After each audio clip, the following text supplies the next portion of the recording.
find it strange that a messenger has come to them? You know, in the previous surah we read, بَلْ عَجِبْتَ وَيَسْخَرُونَ.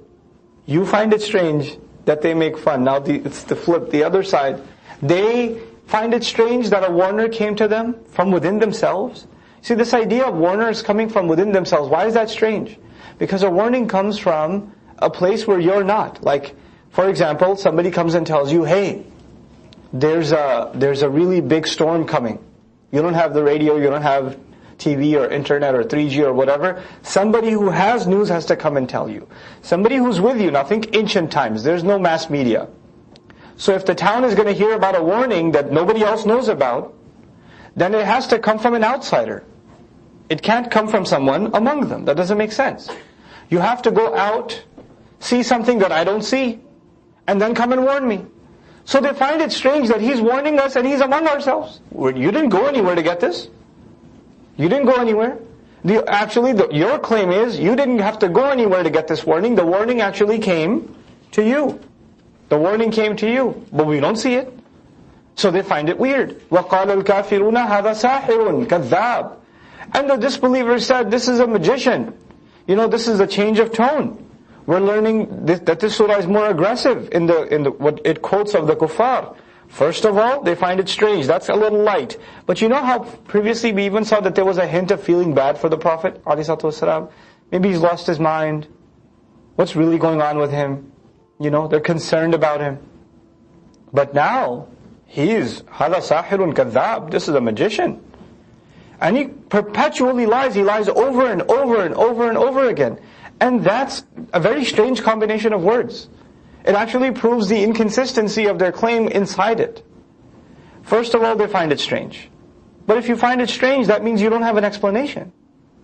That's when you find something strange, when you can't explain it. But by the end of their statement, they are offering an explanation. Their explanation is, he's a magician, he's a liar. Then there's the other thing. Magicians are, yes, they are a form of liars. It is a form of lying magician. But magicians to them were someone they looked up to. It was a skill. Now, what is the Prophet doing that's magic? Sallallahu Alaihi Wasallam. Magic is usually, and you guys know this already, because you don't watch any TV shows, magic is not something to be heard, but rather something to be seen. Fly out of your hat, or a pigeon or something, or a rabbit, or you keep taking out a napkin that doesn't end or something. It's stuff to be seen. You don't talk to somebody and they hear you and they go, whoa, magical. That doesn't happen. But there's something about this language. There's something about this Qur'an. When they experience listening to it, they can't explain what's going on to them. They're mystified by it. They describe it as magical. What I'm trying to tell you is, first of all, they can't explain it. When they do explain it, they explain it with a word that suggests there's no worldly explanation. This is some supernatural thing, because magic is definitely what? Supernatural. So they've already believed in a supernatural. This is an acceptance of the power of the Qur'an from the mouth of the kuffar, sahir. Then there's the matter of kadhab, which is also very interesting. It's an interesting insult against the Prophet sallallahu alaihi wasallam. Kadhib means a liar. Kadhab means perpetual liar. Someone who lies over and over and over again. Now, the nature of perpetual liars, like con men, people that have an agenda, they lie over and over again. They lie here, they lie there, they lie there. When their lie is called out, what do? They pack their bags and find some other sap. They go somewhere else to impress another innocent audience. And when if somebody from the other town, hey, you did this in our town, calls them out, then they pack their bags and run and find some other place farther away to make their lie again. A kadhab cannot keep going back to the same people who exposed him, because that doesn't work. If you already know I'm conning you, trying to con you, you're not going to come back to me. I'll tell you a story, a small story. My mother-in-law, when she went to Hajj, a few years ago, this guy comes to her. She said, oh, you're from India? Yes, I'm from India. And she says, I lost my wallet, and my passport is gone, and I'm hungry for 2 days. Could you please help me? And he had like a whole 5-minute line. Could you please help me? So she gives him some money, goes away. 5 minutes later, a similar guy shows up. "Aap India se lagti hain. You look like you're from India." She goes, "Yeah, I'm from India." "I'm from India too." Mentions the same town the other guy mentioned. "I lost my passport and my wallet. Can you give me some money?" She goes, "No, I already gave." Third guy shows up. "You look like you're from India." And she goes, "Hold on, let me tell you what town you're from." "You lost your passport, right? And your wallet?" Guy ran away. That's what a kadhab does. That's what a kadhab does. If they're trained and they memorize the same line, they're going to run. But this messenger, so a kadhab is someone who switches audiences. My point is, he switches audiences. If the Prophet ﷺ is a kadhab, is he switching audiences or is he sticking to the same audience? It doesn't make sense. Why would he keep making the same lies over and over to the same crowd? If they call him a liar, he'd say, "Okay, you got me. Find somebody else." But no, he stays with the same crowd. Then the truth comes out. Finally, the character assassinations and the internal contradictions in their own claims don't add up. So then they have to address the real problem. أَجَعَلَ الْآلِهَةَ إِلَهًا وَاحِدًا? Did he take all of our gods, all of our deities, all of our multiple divine beings, and turn them into just one? إِنَّ هَذَا لَشَيْءٌ عُجَابٌ. That's what's really weird. That's the really weird thing, let me tell you. This is a conversation among kuffar. And I say, "This guy's a magician, he's a liar." No, he's not. But let me tell you, okay, yeah, I know. It doesn't sound like he's a magician, doesn't sound like he's a liar. But let me tell you what's really weird about him. He takes all our gods and makes them into one. Does that make sense to you? All of our gods, none of them make sense. None of our ancestors knew what they were talking about. Your grandfather, he says your grandfather's stupid. You want to accept that? That's how they convince each other. إِنَّ هَذَا لَشَيْءٌ عُجَابٌ. This is a very, very strange. Then the chieftains, the ones who fill the tribunal, in the villages, there's a tribunal. All the elders of the village sit together and they make their council, and you're not supposed to interrupt and all of that. So now there's a scene in which all of those leaders, they're sitting along with the Prophet ﷺ. He's reciting Quran and they all show up. Now when one of them shows up, it's a big deal. But when all of them show up and the Sahaba are listening, some slaves are listening, some youth are listening, some curious Makkans are listening that aren't even Muslims yet. They're kind of just walking by, the Quran's being recited, they're listening. Whether they're believers in it or not. You guys, we don't have much of that here, but in New York City we have that. In New York City, people of all different faiths and religions in the middle of Times Square, they just grab a jukebox and a mic, and they just go at it. Judgment Day is coming! This whole place is going to be destroyed! You guys, and the people start crowding up around them.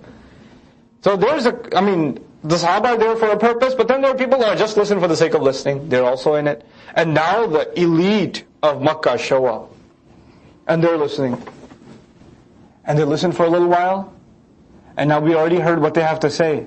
It's a magician, a liar. And all of them are saying it. Now if one of them says it, it carries weight. But if all of them say it in union, it carries a lot of weight. And then they just walk off. فَانْطَلَقَ الْمَلَأُ مِنْهُمْ. Then they walked off from them. And then as they're walking off, they're looking at the rest of the crowd upon whom they have influence, because these are the people of influence in Makkah. They look at them and say, "Animshu, go, what are you doing here now? Get out, you too, move it, come on. Don't waste your time here. Animshu, wasbiru ala alihatikum." And have a little patience with your gods. You can leave your religion that easily? What kind of people are you? So they're using their influence to now yell at the rest of the crowd as though they are immature children. That's what they're doing. Come on, get out of here. Imshu. This meeting is done. Leave him alone. Wasbiru ala alihatikum. Inna hadha la shay'un yurad. Don't you get it? You guys are so gullible. This is something that has an intent behind it. Yurad, yani lahu agenda. Lahu maqsad, masroor, sir.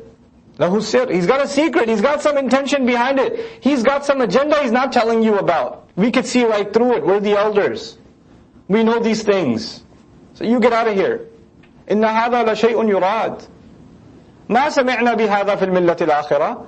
We didn't hear any of this ever in the old times, in the old nation, in the last nation, فِي الْمِلَّةِ الْآخِرَةِ. Now what this also is, the know-it-all attitude. There's a kind of person who believes they know everything there is to know. So they're not going to be brought anything of valid information ever in their life.